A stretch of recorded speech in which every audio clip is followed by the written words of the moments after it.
Hey, everyone. Welcome back to the Comic Con Podcast, Season 2, Episode 4, recording this on January 27th. I am one of your hosts, of course, Justin, a.k.a. Nemesis Prime, but got my man Manimal. What's going on, buddy? What's up, everybody? Yeah, Justin is right. We have a really fun show today. So, yeah, it's been a busy week. I had a lot of personal things going on this week, and Zack knows about it. But you know Dude, what's the absolute worst is my chair is broken. So I have to That's constantly the keep absolute getting worst. up. No, it is literally every time I have to. I'm so during this recording, you're going to see me a couple times get up and kind of move the chair because the Yeah. gas container, that Uh-huh. thing is like broken. So now it's an absolute nightmare. So I actually had to order a new one because there'd be times where I'm just sitting here and I'd Yeah. go lower and lower. So So that's um, funny because first off, I don't know if you can see, I had got a new chair. uh-huh. Finally, I had like this real crappy chair, dude. And then I got a new chair for Christmas. And the other funny part is that you've had some really crappy things happen at your house today or Yeah, recently, and the chair's the worst part. the chair is the worst part. Other than owning a home, the chair is the worst part. I feel. It's funny, dude. Yeah, homeowners, it sucks being a homeowner. Renting Oh. is the way to go. Yeah, I wish I could go back to the apartment life. But anyway, let's get right into the comic book TV and some other type of news. So, right off the heels, this is an awesome thing, and I know Zach's probably enjoying this as well. So, this is over at Variety.com. This was just posted 2 days ago. We have Percy Jackson and the Olympian series got greenlit finally at Disney Plus. So, if you don't know, of course, Percy Jackson and the Olympians is a uh, novel series. There was about I think it was 5 movies. You had 2 of them that were adapted to the movies. You had The Lightning Thief and The Sea Yeah. of Monsters. The other 3 movies that never showed up or out of the books was The Titan's Curse, The Battle of the Labyrinth, and of course, The Last Olympian. Uh, some of my favorite movies because, of course, I love Greek mythology. I like how it was brought to live action. But back in 2020, they were talking about bringing the Percy Jackson series over to Disney Plus, but of course, it kind of just, laid there and dormant for a while. But this week, you had Rich Rodan come onto YouTube, onto the Disney YouTube account, and announce that it is coming out in 2023. With that being said, it's going to be a TV series. What's it going to involve? Of course, the main characters from the Percy Jackson series, as well as all the other different characters that are part of that. If he is a demigod, of course, part of a little bit of the world of the humans, and a little bit of someone's dad is a Greek god. So I'm super excited about this.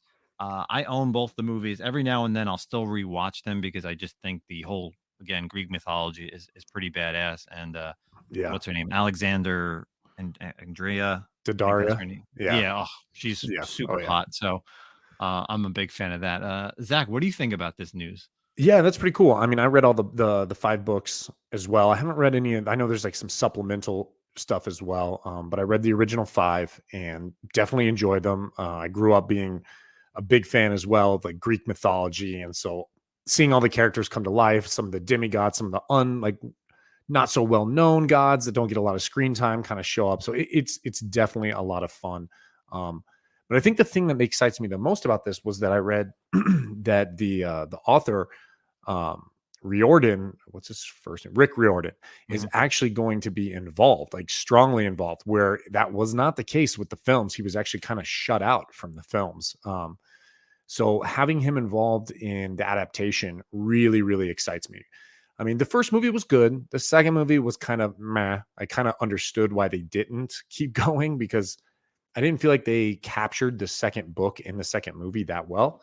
Mhm. And it stands to reason because they kind of, like I said, cut out the writer, which always is just like a dumb thing to do, like just like no brainer. Like, why would you not have the guy who the source material, at least on hand, as like a consultant? Like, it just seems one extremely rash, in my opinion, and just I don't know, crazy. But Rick Riordan being involved, um, I think is a better look. I do think these books might lend a little bit better to the Disney Plus what's the word format is the kind of word I'm looking for. Because some of these movies, like they're great books, dude. They are. Don't get me wrong, but everything going on a movie, it's such a higher like expectation.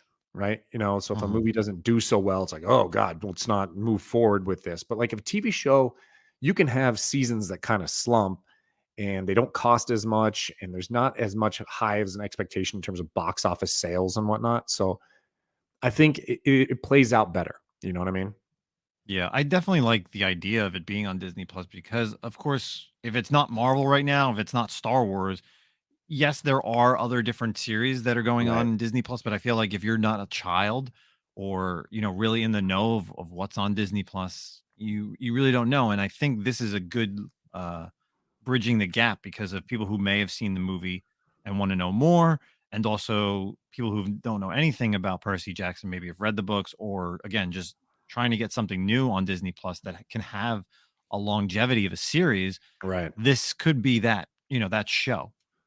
Yeah, I want to see it played out because it's just like, any series of books, that stuff that happens in books 1 and 2 end up playing a bigger role in the 4 and 5 of the series, and we just didn't get that. We didn't get the payout that we with the movies. So, um hopefully the show keeps it going, you know what I mean? Like do 5 seasons. 5 seasons, each season 1 book. Boom, done. Perfect. You know what I Yep. mean? Don't drag it out. The story's like, I never get it too. Like, don't change it, bro. The script's written for you, like literally written for you. Just pull it out of the pages and go with it.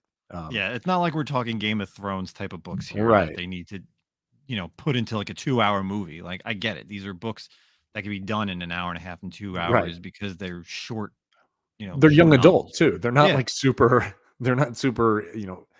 Advanced or anything like that. So, true. um, So hey, that's speaking of yeah. Disney Plus, real quick, I was going to ask you this. I meant to text you about it, and I forgot.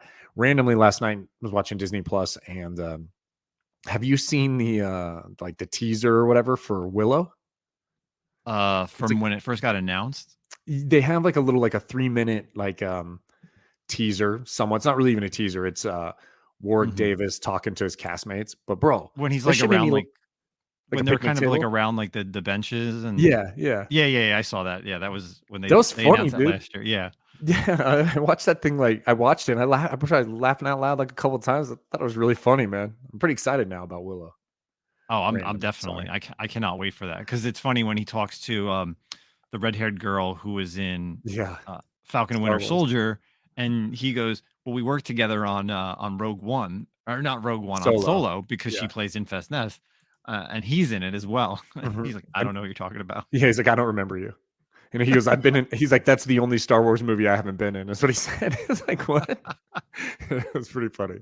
Yeah, no, Uh, I enjoyed that, and it's funny. I think I picked up like a Willow one recently, and if oh, I yeah? find them at the shops, I try to find like a really good condition. And Who's the we've publisher? talked about this before. Willows was a great movie with Val Kilmer, and Yeah. just awesome. So Who's the let's publisher get on into that some book? comic book news. So we have two articles. Zach, why don't you go first with one of our comic book articles for the evening?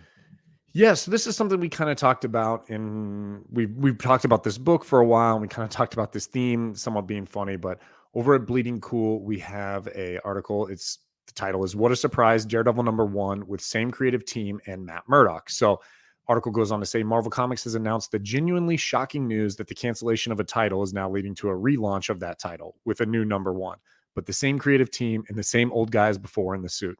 So that's a new Daredevil #1 with Matt Murdock as Daredevil again, written by Chip Zdarsky and drawn by Marco Cicchetto. Who could have imagined such a scenario? So, I mean, obviously it's a little snarky and sarcastic, but we do know, like we said, we've talked about this a couple times, especially recently in terms of rebooting new #1s and the story arcs. And Justin and I have both kind of talked about our opinion how we like these smaller, controlled story arcs. They're self-contained. You could read them and move on. It doesn't have to be like issue 756 that goes to like 820 and then new creative team shows up and it's completely different. So I don't mind it. I'm actually pretty excited about it, to be honest, because I thought Chip Zdarsky crushed it and he's crushing Devil's Reign right now. So what are your thoughts, man? Yeah, we talked about this at the end of last year, just the fact that I said, can you pick up the last Daredevil run? And Mhm. you said, yeah, it's a great read just for it doesn't expose into anything. And I think now being a new #1, and of course, like we said last week with the Joe Quesada, how do you make sales is, start over and Right. do a new number one. And now, like again, I didn't read that last run, and maybe now I will pick up this most recent run of if Chip's still continuing with, because yeah, you're like you said, I'm currently reading The Devil's Reign, Mhm. so I'm enjoying that. I'm reading, of course, the Electra book that had that spinoff, and also then Otto Octavius's book as well.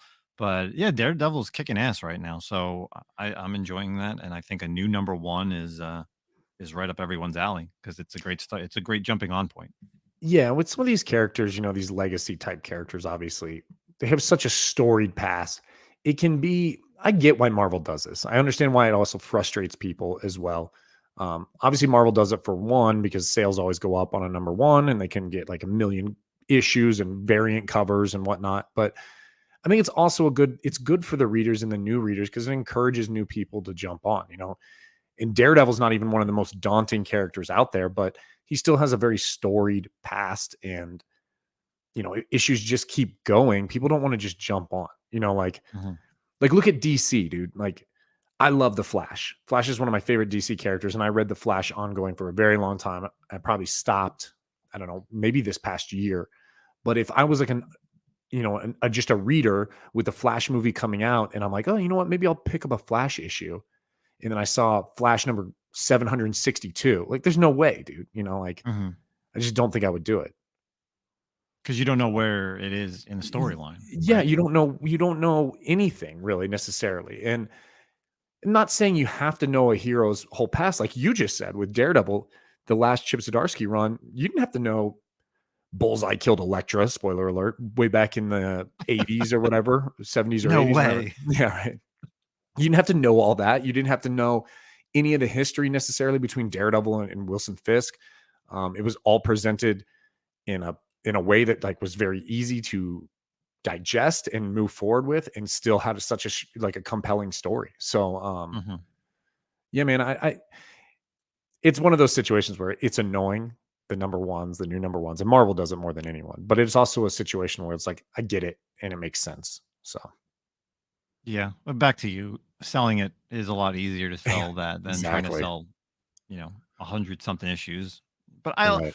again, I'm all about legacy characters having the legacy numbers, I love that and too. Yeah. I feel like Daredevil is it's always fun, I don't even know what Daredevil would be up to, probably at Let's least what, see. like 700 it's gotta be? I mean, I don't even know what the Oh, legacy would be. I remember there was like a 500 or 600, and then it stopped because they've had so many little mini series, not mini series, but shorter series. So right. I'm sure he's got to be pushing close to 700 issues by now. I'm sure Yeah. that's I can't even. yeah. I don't It's remember. hard to think about, but you know, I'm enjoying. I'm definitely going to pick up the number one for Chip Zdarsky's run. It'll give me something new to pick up on the Marvel side, because I've had such a drought with Marvel stuff that I pick up that Mhm.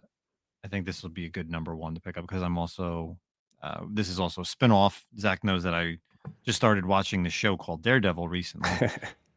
I talked about how I just couldn't get through season one, but I'm finally like watching it. I'm finally sitting down because there's nothing on Netflix. Of course, other than the new season of Ozark, but uh, I started watching season two of Daredevil and I couldn't put it down. Like I Yeah. watched 6 episodes in like a 2 day span, and it's it's amazing. Like, I really can't believe I didn't watch it when it first came out. So now that I'm watching that and getting into the other seasons, I think I'm like, damn, I really need to read like a good Daredevil book. So this could be my S- reintroduction into Daredevil.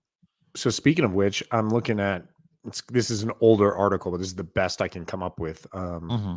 Looks like in 2016 we had Daredevil 1 through 28 that came out, and during that time that was the 28th issue would have been issue number 594, I believe. So we had 30. I mean, obviously, there's stuff between 2016 and now with Daredevil. So we're probably getting Yeah. close to the 700s, 750 ish. Because I mean, he So came out right after Spider Man, roughly. So, Spider Man's, 1964. Yeah. they're definitely close in numbers. So I'm sure they'll do the number one, but I'm sure at some point they'll show a legacy number.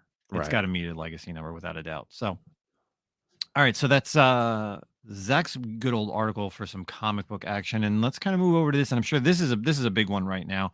Talk of the town, of course. If it's a Marvel book and it has the first appearance, everybody has to jump all over it, even though nobody knows if it's anything's going to happen. But we're talking about Black Panther number 3 or Legacy number 200, as we were just talking legacy numbers. So over at Bleeding Cool again, Black Panther number 3. This is the article. Black Panther number 3, a new ultimate fallout question mark.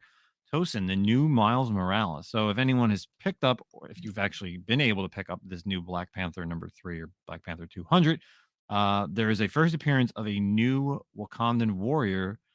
His name is Tosin. He, I read it. I read the book. I picked up both issues, the cover A and the cover B. I wasn't able to get the 1 in 25. Mhm. Very interesting character. He's part of a tribe of the Wakandans who are not really part of the normal hierarchy in Wakanda. They kind of live away from. They call it the mute zone. They actually take the vibranium and they find different ways to use it. So they actually kind of almost infuse it onto their bodies via tattoos, which is pretty badass. And he arrives and kind of sees what's going. He's seen what's going on with Wakanda right now over the past years of T'Challa, and then the political war that they've had. And in this backup story, he comes and he shows that he's like the future of the Black Panther. So in this Hmm. article, they're talking about, is this the next Miles Morales? Do I think this character is going somewhere? I feel like, again, and we've talked about this before, Zach, every character that they bring in, they always have the same powers or same Right. style as a previous character. We have Riri Williams, we have Miles Morales, we have now this new Tosin character, like, and I'm sure there's other ones that I can think about as well, but I can't believe everyone's jumping all over this, like, and even saying that this is the next Ultimate Fallout number 4. Uh, Yeah. Here's my thoughts on that. So I don't I understand the hype. Like, okay, you want to jump out in front. No one knew that Ultimate Fallout 4 was going to go the way it did, right? Price wise. mhm, Um here, Black Panther is not the same as Spider-Man in terms of popularity characters. So a new Spider-Man compared to a new and like a new you can't compare those two. Black Panther has barely been able to keep his own solo titles going. Like they're consistently canceled because of poor mhm, sales. The best thing to happen to Black Panther was the movies and um oh man, Chadwick Boseman playing Black Panther's character. And we all know the travesty that happened with Chadwick Boseman dying.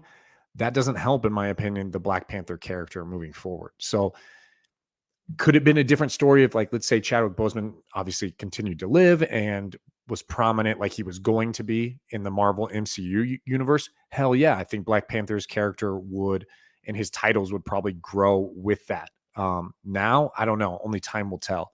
But I think comparing a Black Panther character to a Spider-Man character is not the same thing at all. mhm. So Yeah. I don't know. I mean, but it could be wrong, man. Could be wrong. Sales are pretty good right now. The regular cover A and B, they're going around anywhere. They went up as high as like $50, but they're going pretty much around the $20 mark right now. That 1 in 25 ratio variant is selling well above ratio. It's around 100. I saw some people posting it for $500, and some guy on eBay had it for $1,000, which is insane. So Dude. do we think that this is, and especially what's going on with Black Panther, the movie, like nobody knows what's going to happen. Is there going to be a new Black Panther? Could the next Black Panther kind of be just a Civil War type of movie where it's all different, the Wakandans fighting for the throne, Mhm. and then in Black Panther 3 they could introduce this character? Like, could we see this soon? Like, I don't know. I don't Yeah. think this article is just crazy to actually, again, it's a question mark. It's question mark. Will it be the next Ultimate Fallout 4? And I think right now I can't even think of a book that would be the next Ultimate Fallout 4 in the world of Marvel. But I think that's the issue with Marvel is anytime they introduce a first appearance of some character, people flock to it. It screws up the comic shops because comic shops order enough copies for their reservists Right. and a few extras. And then you get people like, I spoke to my local comic shop about this book on release day. And of course, some guy came in. He's like, "Oh, do you have the new Black Panther 3?" And he goes, "No, unfortunately, I only have it for reservists," because he doesn't even order a lot of that copy. And he's like, "Oh, do you have the new Thor 21?" And he's like, Mhm. "No." And the guy did not like that answer.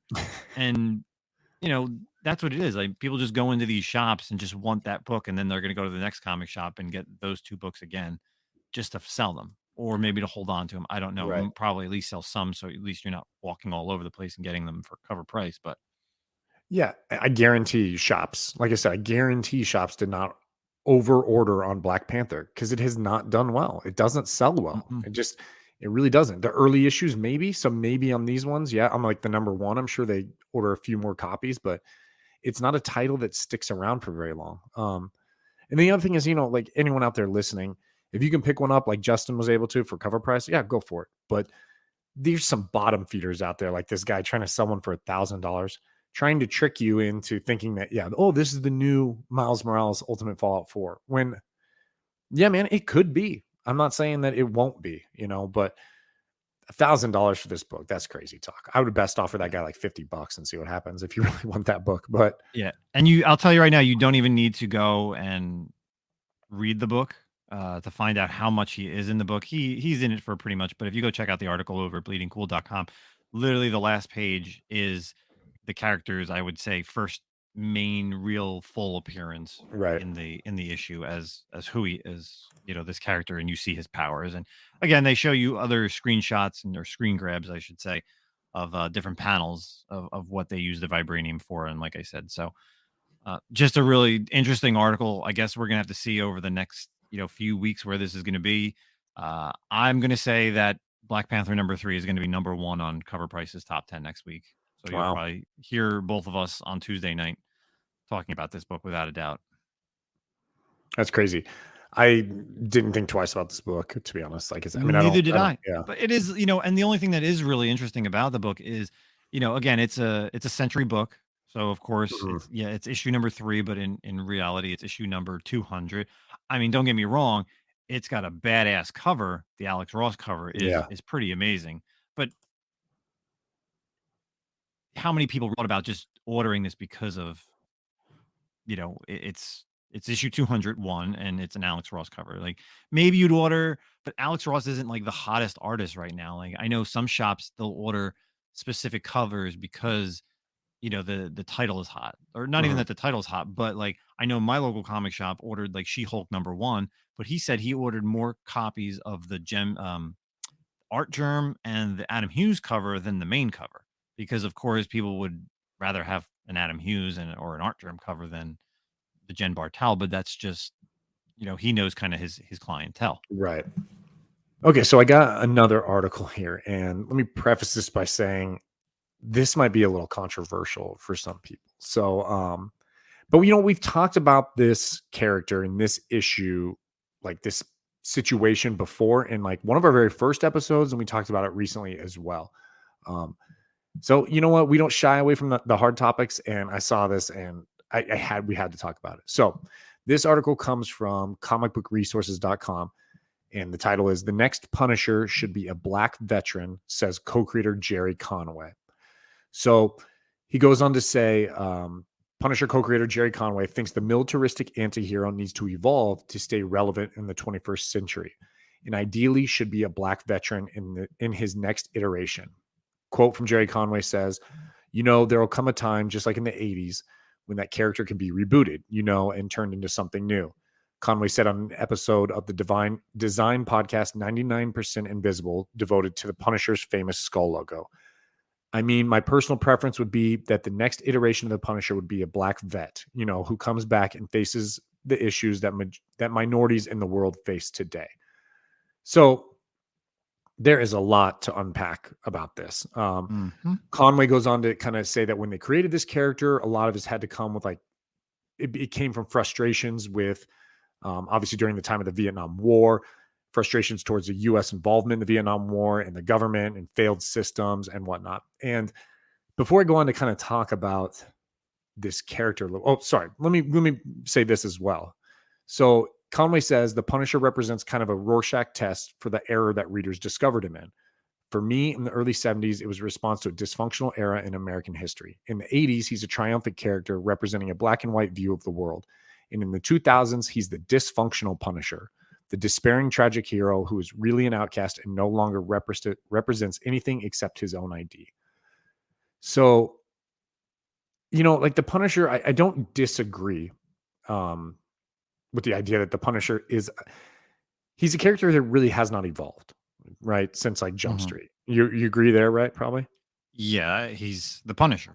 Right. If you say who the Punisher is, you say Frank Castle, or if someone's like, do you know who the Punisher is and kind of Mhm. what he represents? Yeah. So, and his backstory is very much like, they killed my family and I'm pissed and now all criminals must die. Right. And so, but as we go forward in the history of the Punisher, like you said, he's created in the 70s. We're now in 2020s. So 50 years later, and obviously obviously he's not aging the same time, but 50 years later, it's kind of like, come on, man. Like your family Mhm. died 50 years ago. Like, when are we moving past this? Or, like you're still pissed about this shit. So like, not to downplay people's families dying. Okay. Sorry guys. But I get the idea of upgrading the character and evolving him. But this comment about how it should be a black vet who, um, facing the issues that minorities, have in the world today. I just don't agree. The article goes on to say, with the character's personality and logo now increasingly associated with law enforcement and white supremacy groups in the 2010s and 2020s, Conway said reinventing the Punisher as a black man would be a stronger reflection of today's cultural zeitgeist, possibly allowing him to feel proud of the character once again. This is complete fucking bullshit. Okay. We talked about, I think, the Punisher and the logo, and I think both of us disagreed on, you know, the idea that law enforcement in the world today should be using the logo. Like Mhm. the Punisher is anti-law enforcement. Matt Rosenberg's run on the Punisher. He has I know I talked about this in the early episodes. Has a poignant scene where he meets cops and the cops are saying, "Yeah, we support you. We have your symbol or whatever." And Punisher straight up tells him like, dude, I'm not a hero. You shouldn't be looking up to me. And if you do Mhm. some shit, Yep. I'm gonna get you, So Wow, I feel like I've heard this before on a podcast. right, exactly. So I get that the association with law enforcement. Now, the association with white supremacy groups, this is where this all falls apart for me because I'm not trying to be political one way or the other, unlike Gerry Conway, because I think Gerry Conway's political leanings is clearly evident in this article because there is this belief that because of the things that happened on January 6th and individuals who had the Punisher logo and associated with Trump. Now, anyone who says anyone's a Trump supporter, there's this belief that they're white supremacists. Totally unproven, totally unvalidated. Yeah, don't get me wrong. There are some crazy ass white supremacists who probably support Trump, but that's not to say any Trump supporters are white. Every Trump supporter is a white supremacist. So this is such a reach that saying the Punisher emblem now represents white supremacy groups. And Conway, in my opinion, I don't believe he's saying reinventing it as a black man would be a stronger reflection of today's cultural zeitgeist.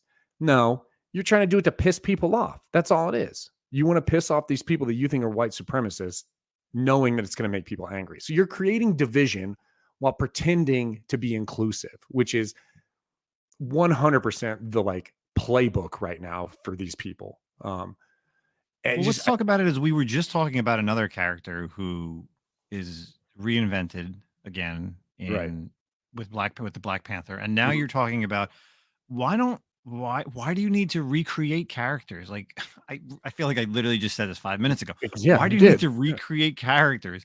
Come out with a brand new character. Like if obviously they had the Punisher who in another world became Cosmic Ghost Rider, which is cool. Mhm. Like that's an interesting take on Frank Castle. But do you really need to reinvent or reboot the character and still call him the Punisher? Like, why can't if Gerry Conway, if you already have the idea of a character, why don't you just take that but call him something completely different? Right. Make a Right? new character. Like how hard they're doing it every week in Marvel Comics. There's a new character of some sort, new first appearance. Why does it need to be the Punisher needs to come out as a black vet? Like, what does that have to? What changed in 50 years? Like, I don't know. It's crazy, dude. It doesn't make any sense. It's how society has just become so polarized and politicized now that everything's a statement. Everything needs to be a reflection on societal issues that aren't necessarily there even sometimes. And Mhm. to reflect these in comics, I think this is what I think at the core of like the situations, like changing characters into different races or making characters homosexual or transsexual or whatever, changing their characters like that. I think at the core, what pisses readers off isn't a bias or isn't any like bigotry on the reader's part for the most part. Don't get me wrong, there's bigots and weirdos out there for sure. But I think the high percentage of the readers are just like, why are you doing this? Make a new character. Why are you changing a character that we already love and that we've lived with for so long? If you have these feelings and you want a new homosexual character or a Chinese character or whatever, create that character. Like, what are you doing? And I think that's really what it comes to. And then if you complain about it, you're a bigot or you're small minded or whatever, or, these minorities deserve representation also. Agreed. Create a new character to Yeah, represent there's these there's people. enough writers out there in the world who are either well-known writers. You have writers who are up and coming, and you have people that are the in between, and then you have artists as well who, maybe want to create. Obviously, even artists want to create new characters. So there's so many people out there. Create that's what it is. We have both Zach and I. We go to conventions. We speak to artists. We speak to writers. Create that character. And I've been to conventions where I've walked past art, in Artist Alley, and you walk past booths Mhm. of artists and they say, "Hey, check out my comic. This is my character." Exactly. That's what it is. It's them creating that character. It's not, "Hey, this character is Frank Castle," or Yeah. Check out my you know, Chinese Cyclops, yeah, like my Asian Cyclops. Like, come, what, dude? like Professor X, he wouldn't the next Professor X would be like a paraplegic or, have no legs and but has psychic powers, like would be a completely like an amputee. And again, right. that's nothing against anybody that has it or, family or whatever, but that's what it is. That's how you get the median. And I feel like Gerry Conway, who's been around forever, I feel like the older these artists and writers get, they just don't care anymore of what they say. Yeah. Just to be still part of like the comic book world. Relevant. Yeah. Yes, exactly. The other thing is too, you know what this screams of to me more than anything? When they just make like I can't remember the term, when they just change a character to like one of these, one of the minority situations or whatever. Sorry, that might have been offensive the way I said that. I just don't know the proper terminology. But Mhm. to me, it screams, you're shitty writers. You are a shitty writer. You could not create good stuff. So all you did was like, well, I'll take this established, awesome character that someone else created. And off that back of that character, I will Mhm. basically plagiarize your work, switch it, change, the race, the sexuality, whatever, and call it my character. It's not your character. In fact, you shouldn't get rights for that character, in my opinion. You make a black Spider-Man, you make Miles Morales, that's not yours. That is still Stan Lee's. All you did was change his skin color and his origin story a little bit. You did not create an all new character. Yeah.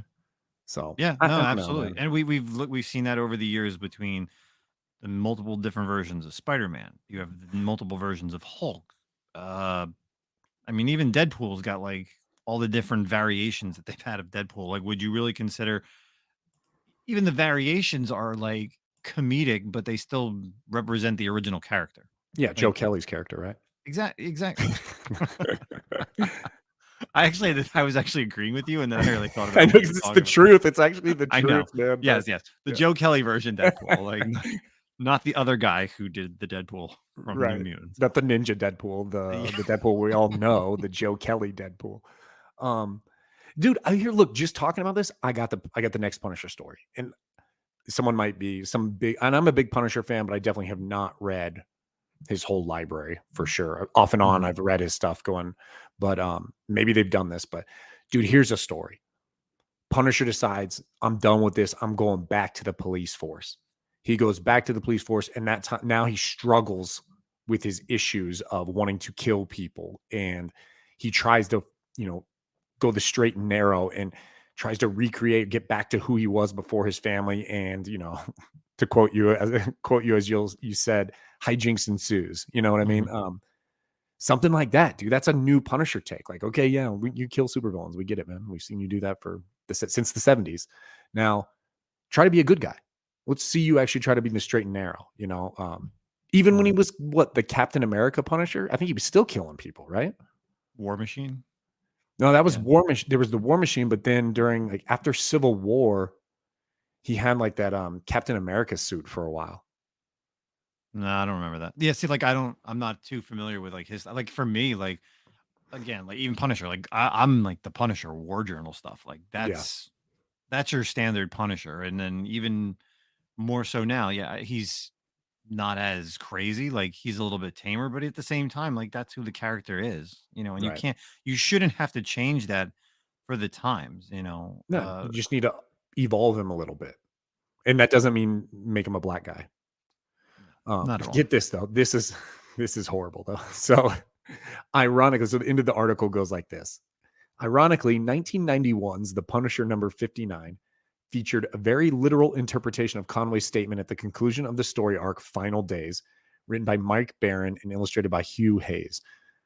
Over the course of this poorly aged tale, which is very true, Frank Castle received multiple wounds to his face, undergoing a skin graft procedure and melanin injections that literally transformed him into a black man. For the next 3 issues, Frank would face racist police officers, gangsters, and ally himself with Luke Cage until his skin faded back to white. Amusingly, Frank withheld his true identity from Cage until the end of Punisher number 62, only referring to himself cleverly as Frank Rook. Wow, that story arc did not age well at all. That's Nope. pretty horrible. So, but that's Interesting it though. for some comic book news. What are we currently reading for this week? So I'll go first this week. Of course, the honorable mention is the Black Panther 3. It's an interesting story, but the problem is with the issue 200, there is multiple stories, and this first appearance of this character is really just a backup story. I will say it's very interesting to see and read. It kind of puts the character of, if he grew up kind of in the almost, if you would say, like the outskirts or like the projects of a town, or I grew up here in the New York, New Jersey area, so like I understand like where they're trying to take it. It's like Miles Morales where he Mhm. grew up, but you're taking that character and throwing him in Wakanda, where they're making it be like everybody has a hierarchy of, there's the fascists, there's like the high class people, there's these people who are Wakandans. And I guess that's something that you didn't really see too much. And maybe that also could be me because I don't really read Black Panther, but it's an interesting story nonetheless. But the book that I really want to talk about, what am I currently reading? And it was actually, to me, I didn't think I was going to pick it up, but I had to for one of the covers alone, was the Mary Jane and Black Cat Beyond. It's a one shot. Of course, if you know what's going on in the Spider-Man universe, Spider-Man of Peter Parker Spider-Man has currently been in the hospital after, you know, uh, after basically after a big fight. Of course, you got Ben Riley as the main Spider-Man right now, but in this one shot, we have Mary Jane and Black Cat, one of my favorite characters, of course, Felicia Hardy, and it's a one shot. And basically, what happens is they go and visit Peter in his hospital, and it's really interesting because before we went live, Zach was showing me this, but there's someone in the room, and it's of course the Hood, Mm. Mr. Parker Robbins, and he basically is threatening to kill Peter Parker if Felicia and Mary Jane don't find something for him. So the majority of the issue is basically Felicia and Mary Jane taking down three of Spider-Man's villains and looking for this item. I won't say what it is. I want everybody to actually go out and to read it. And of course, at the end, they end up getting it and bringing it back to Mr. Hood, and some hijinks ensue. But there's this really funny part. There's two things I really thoroughly enjoyed about this issue. There was this really funny part where, of course, and you've kind of seen it on one of the covers. There's a part where you see Mary Jane kind of in the black hat costume, which is pretty funny. But the other thing I really enjoyed about this is kind of the ending of the issue and how they speak about how both of them they're good and bad girls, and they're right for Peter, Hmm. and the way that they kind of have that relationship, like Felicia's kind of like, yo, you're the right girl for Peter, and Mary Jane's kind of like, well, yeah, but you're also the right girl for Peter because of how she's bad. But then they also kind of go into the whole Gwen Stacy thing, which is an interesting, because you have to think of like Gwen Stacy was introduced, and if like Mary Jane even says like, how hard it is to live up to a dead girl's um Right. you know prowess back then, and that's something to think about, because it's always been Mary Jane for 600 something, right? Like 600 plus issues. Like For the Gwen majority of is, readers. Yeah. yeah. No one really knows about Gwen Stacy unless you watch the Amazing Spider-Man 1 movie, Right. and Right. or if you're really old and you read those Spider-Man 3. Silver Age. Watch Spider-Man 3 and she shows up as a Oh yeah. like trying to flirt with him. Oh yeah. Who's that? That's Bryce Dallas Yeah, Howard, right? Bryce Howard Howard, yeah. Yeah, yeah. So but yeah, so that's what am I currently reading is this, and I thought, just I really like this one issue, and I'm glad that actually I picked it up. I wasn't gonna, but I said, you know what? I was like, I'm gonna give it a shot. I opened it up real quick. I like the art real quick before let me just look this up. It's CF Villa is the artist. Pretty dope. So that was kind of my pick for the week of what are we currently reading. What about you, Zach? Well, first, that's cool. Like we haven't seen, I think we talked about the Hood a couple weeks ago. He really hasn't been in like any storylines in a really Hmm. long time. So him kind of showing up is cool. And then yeah, snagging a couple of his first appearances recently is a plus for the Hood. But um, so I'm gonna start a new trend too. It's something I used to do where it's garbage of the week, hot garbage of the week pick. So like Ooh. yeah, like the worst book I read this week. This should be a no-brainer for anyone if you've been paying attention. Hot garbage of the week was Justice League 71 by Brian Michael Bendis. So I've been speaking about how dog shit his run on Justice League has been, and the artwork is horrendous. And I'm not Yes. even an art person. It looks so hokey and like childish. I don't know. It's just garbage, dude. Garbage. Bring in Joshua Williamson to kill off the Justice League, please. I mean, what issue is that happening in? Any idea? I'm gonna 72, say it's like 73 or 74, and then 73, it's because 74, they're killing 75. him in Yeah. 75. Like it's got to be. He's got to at least have like a three issue arc, right? Because Hmm. I think this issue, dude, I don't even read it anymore. I literally like skim it and I just go to the end and I'm like, God, I just go to the Justice League Dark storyline. Which But I thought was pretty cool, yeah, right? it was good. It was kind of narrated by Dr. Fate. That was cool. Yeah. So hot garbage of the week, Justice League 71, not the Justice League Dark storyline. That was pretty cool. Um, honorable mention was Task Force Z #4. Are you reading this? It's I fun, read the dude. first two, and I really got to. I know I'm like 2 issues behind. It's fun. I'm really enjoying it. So I won't spoil anything, but issue 3 kind of revealed who Red Hood's working for. Hmm. Um, and it's an interesting character. It's a well known character. There's just a lot of funny things that I feel like happened in this issue, and it's fun. I read it and I enjoy it. I'm having like a lot of fun reading it. It's not like a super serious issue, or it's also written by Matt Rosenberg, who I Hmm. really like a lot. I think his writing is great. So honorable mention. But my pick of the week is going to be Avengers Forever #2. So if you're reading Avengers by Jason Aaron right now, you know there's the whole Masters of Evil, or I can't remember if that's their new title, but it's like a multiversal Masters of Evil going up against the Avengers. There's this whole like Deathlocks that are being sent into the past from Avenger Prime in the future, trying to protect the main, universe 616. But there's also Jason Aaron has like a side series going on that's called Avengers Forever, and it follows the Deathlocks and Robbie Ray as the Ghost Rider. And he's super powerful. They keep talking about how he's like maybe the most powerful Ghost Rider. They call him the All Rider, how he can kind of turn anything he rides turns into like a Ghost Rider mobile, like Hmm. whatever it is. Um, so he goes up against a Black Skull, which is like an amalgamation of Red Skull and Venom, and super diabolical. There's like a torture scene that's kind of kind of hard to read for like it's just tough. And then you have like an Ant-Man character. It's really good. Like I've enjoyed Avengers Forever. We only have 2 issues so far. I'm not sure how. I doubt it's like ongoing. But I'm not sure how many issues total there are. But really hinting at some great things for Robbie Reyes. I'm a massive Ghost Rider fan, so really been enjoying it a lot. So yeah, that's my pick of the week. Avengers Forever #2. Awesome. Well, I definitely like the garbage of the week. I think Oh, maybe I dude. should maybe I So should bad, implement bro. that.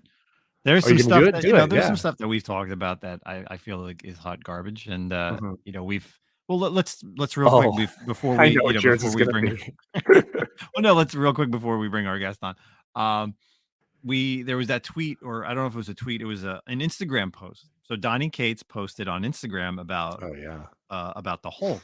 And I, of course, posted, I said, something along the lines of like, oh, I'm an intelligent person, blah, blah, blah. And I just really don't understand your run. I think what you're doing is, something just to the effects of, I just didn't like your writing in Mhm. this. And I just feel Right. how, and I just said, I think it's funny how like you switched and Al switched characters, and both of your current series are just not good.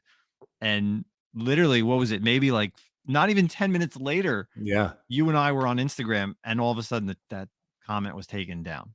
No, the whole post was. Yeah, that's what I'm saying. The whole post was Yeah. taken Oh down. yeah. The Like, whole post. I'm Yeah. just like, wow, like this guy just cannot put up anything and accept hate. And I'm not saying I was probably the only one who did it. There was a lot of people that are fanboys out there, and people that, yes, maybe they enjoy this series, but like, oh, Donnie, you're doing such a great job, this and that, and whatever. Like, Dude, I think I had read that post like the night before, and because I remember I was laying in bed reading it, mhm, and I was just reading everyone's comments, and like I'm not hating it as much as you're hating it. I don't think it's great by any means, but mhm. I'm reading everyone. I was like, oh my god, this is so good, and all I could think, I was like, God, you guys suck, dude. Like, why are you encouraging it? This is like one of the greatest Hulk runs ever. And I'm like, how can you even say that after Mhm. Immortal Hulk? Like, it's just offensive, to be honest with you. Like, there was some dick riders in those comment section on how Oh, good of this was. course. These are the same dick riders who are out there following some of the crappiest, quote unquote, biggest YouTube stars out there that just ride like hard for these dudes. Like, oh my God. Have you no sense of taste at all? But Yes, yes. it's Well, crazy, dude. well, that's it, everyone, for season 2, episode 4 of the Comic Con podcast. Of course, make sure you can check us out on all the major platforms for podcasts. For myself, Nemesis Prime, I will be doing a Whatnot sale Saturday night. Make sure you're following me, Nemesis_Prime. Of course, you can find that link in our profile under any of our links on our link tree, either myself, the Comic Con podcast, Nemesis Prime, Milton Manimal. Link tree is there up for your viewing pleasure. If you are checking us out on YouTube, because I have been putting the newest YouTube episodes up sooner rather than later, don't forget to check out all the past episodes. They always drop first here on podcast platform. That's where we like to really see everybody. We will eventually do some live streams this year, and we'll have some artists. We have some guests already planned for next month. Zach knows. Mhm. So that's all I got for myself. Zach, anything else? No, fun like always. I probably need to do a whatnot sale sometime soon, but just life has been extremely busy lately. And but this is always one of the things I look forward to the most is chatting it up, talking about fun comics news, and just doing the podcast, man. So that's all I got this week. We're getting close to a Boba Fett review. What are we, two Yeah, episodes away? we have that coming up, and don't forget, you will see both Zach and I at Planet City Comic Con in Yeah. what's that, April? Into April, 22nd of Yeah. April. Yeah. Yes. Hotel is booked. Just got to get ourselves Ooh, some passes, and some you'll see the flights. guys from the Comic Con podcast walking around. So that's it, everyone. Catch you until next week. Peace out. Later.